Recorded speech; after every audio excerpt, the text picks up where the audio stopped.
À mon avis, la première chose à faire serait d'arrêter d'envoyer les enfants à l'école. Je m'explique.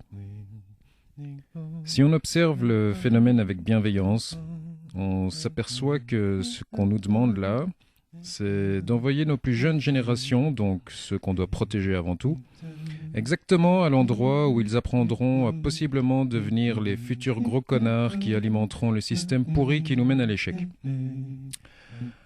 Remarquez bien que je parle d'échec et non de destruction ou anéantissement ou autre disparition de l'humanité. Je reste donc malgré tout optimiste. Mais donc, je m'explique. Le système scolaire tel qu'il est actuellement établi associe les études générales à la réussite et les études techniques à l'échec. L'option latin au sommet et menuiserie tout en bas, genre. Or, les études générales donnent accès à de hautes études universitaires et par la suite à des métiers de connards comme notaire, huissier, juge ou commissaire. Alors que de l'autre côté, les études techniques mènent directement à des corps de métiers essentiels comme boulanger, maçon, électricien, plombier ou boucher.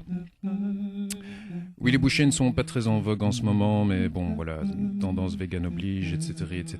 Voilà, mais bon, je les citais quand même. Voilà, donc, en gros, on apprend aux enfants scolarisés qu'un président, c'est important face à un éboueur qui est insignifiant. N'est-ce pas? Or, l'éboueur ramasse nos poubelles et trie nos déchets, pendant que le politicien fout la merde parce qu'il a appris à l'école qu'il valait plus que les autres. Et c'est cela que je pointe. La hiérarchie des écoles nous entraîne vers certains jugements de valeur. Lorsque l'on a fait tous les efforts nécessaires et 10 ans d'études supérieures, soulignez bien le mot supérieur s'il vous plaît, il est facile de se voir au-dessus de la plèbe et d'imaginer qu'un éboueur, c'est jamais qu'un type au chômage prolongé qu'on a remis au travail. Sauf que, je veux bien croire qu'on ne devient pas éboueur par vocation, mais le devenir, c'est accepter de se rendre utile pour les autres, n'est-ce pas ? Donc oui, il n'y a pas d'études profondes à faire pour le devenir, et c'est donc un métier sous-estimé dans la tête des enfants sur les bancs d'école, où ils apprennent à se prendre pour des gens importants. Pourtant, un monde sans éboueur, ça pue. Et un politicien, c'est puant. Soyons donc bien heureux d'avoir nos éboueurs, parce qu'on a un monde rempli de politiciens. Je reviens à mon sujet.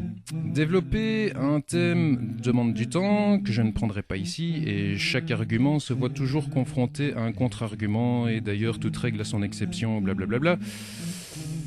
Donc, dans nos écoles, ce qui crée l'exception, c'est l'individu et non le système. Ce sera donc un bon prof, un directeur particulier, un élève qui réfléchit, etc.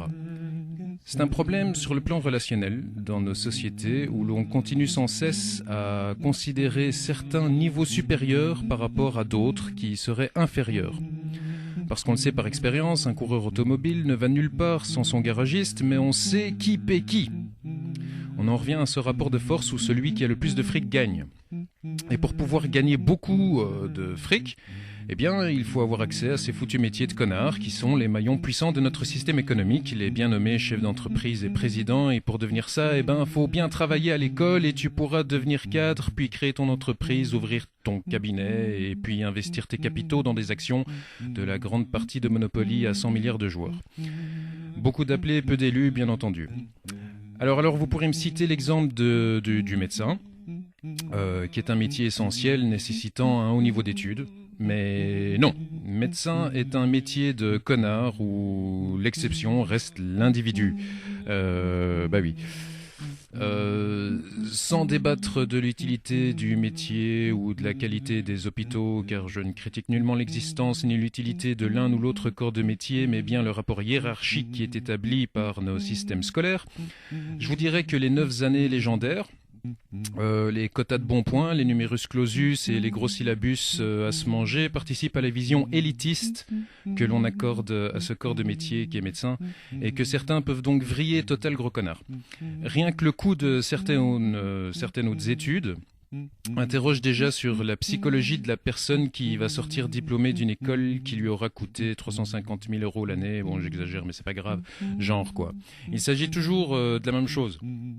Donc, de cette arrogance que l'on peut s'offrir après avoir réussi le parcours du combattant scolaire. Mais est-ce que ce qu'on apprend à l'école a un sens ? Donc il en faut du discernement pour s'approprier le programme scolaire, je vous dirais, parce que voilà, disons-le clairement, les programmes scolaires sont chiants, périmés et inintéressants. Si on se met pas en quête de reconnaissance sociale, on n'en a rien à foutre du contenu des cours, c'est juste que travailler bien à l'école, ça évite des problèmes futurs. Voilà quoi. Travaillez bien mon fils, travaille bien à l'école, voilà. C'est simple. C'est pourtant là qu'ils apprennent à devenir possiblement de gros connards. Je reviens sur l'idée, je reviens sur les mots. Bien travailler à l'école, avoir de bons points, réussir dans la vie. Le positif est sous-entendu. On induit l'idée que le premier de classe aura le potentiel pour devenir président, architecte ou tout ce qu'il voudra face au dernier de classe qui deviendra probablement délinquant, clochard ou encore éboueur. Le cliché est donc entretenu. Si tu travailles mal, tourne-toi vers l'illégal et prépare-toi à la prison. Le putain de serpent se mord la queue, mec. Donc système auto-alimenté en policier versus délinquant en CRS contre casseur, l'un ayant légitimement le droit de taper sur l'autre puisque l'autre aura arrêté ses études, donc logique. C'est pas les juges et les avocats ou ministres qu'on croise dans les rues, hein, ceux-là ont de grosses maisons et de grosses voitures, donc non. Même un flic le sait, et voilà quoi. Donc flic, c'est un corps de métier qui nécessite pas un grand niveau d'études, et c'est tant mieux pour avoir la tête suffisamment vide mais pleine des idées reçues et apprises. Donc quelqu'un dans la rue, tu frappes, c'est forcément quelqu'un d'insignifiant, et en cas de bévue, on te couvre à 100%.